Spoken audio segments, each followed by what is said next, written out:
السلام علیکم ورحمۃ اللہ وبرکاتہ۔ جی محترم شفیق صاحب، امید ہے آپ خیریت سے ہوں گے۔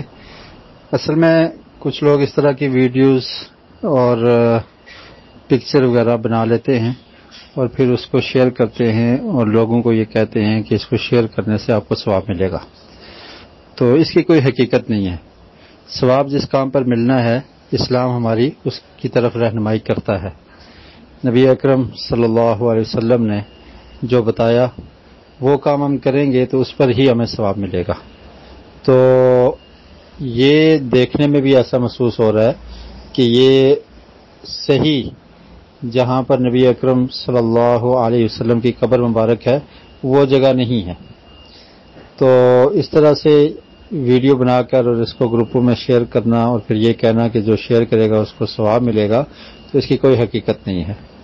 ثواب تب ملے گا کہ اگر آپ کوئی قرآن مجید کی آیت شیئر کرتے ہیں، لوگ اس کو پڑھتے ہیں، اس سے سبق حاصل کرتے ہیں، یا کوئی اسلامک ویڈیو جس میں کوئی سبق ہے، کوئی درس ہے، اس کو شیئر کیا جائے نیکی کی نیت سے اور اس نیت سے کہ لوگ سنیں، تو اس پہ اجر و ثواب مل سکتا ہے۔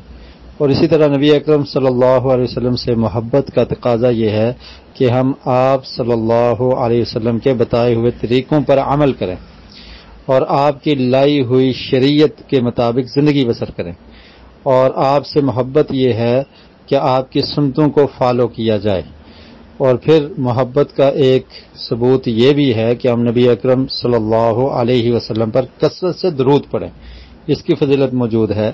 آقا علیہ الصلوۃ والسلام نے ارشاد فرمایا کہ جو شخص مجھ پر ایک دفعہ درود پڑھتا ہے اللہ تعالیٰ اس پر 10 رحمتیں نازل کرتا ہے۔